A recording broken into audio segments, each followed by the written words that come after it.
The clock is ticking for the U.S. Senate as lawmakers pulled another all-nighter to try and pass the GOP's big budget and border bill ahead of President Trump's deadline this Friday. The president took to social media overnight to advocate for the bill. Naomi Ruckham is monitoring the votes from New York.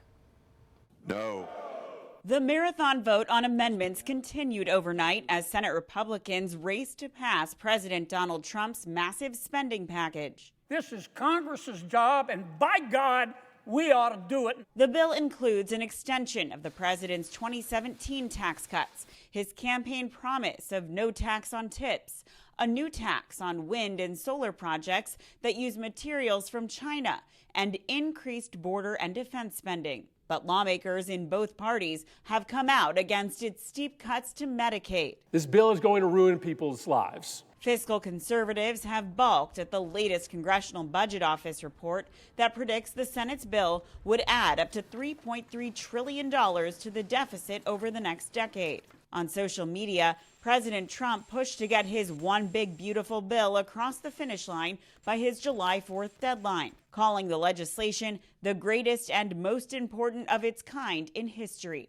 Republicans need to stay tough and unified during the home stretch, and we are counting on them to get the job done. Overnight, the president also reignited his feud with billionaire Elon Musk after Musk threatened on X that any lawmaker who votes for the massive bill, quote, will lose their primary next year if it's the last thing I do on this earth. President Trump fired back, suggesting his administration should take a good hard look at government subsidies for Musk's space, internet, and electric car companies, adding there's big money to be saved.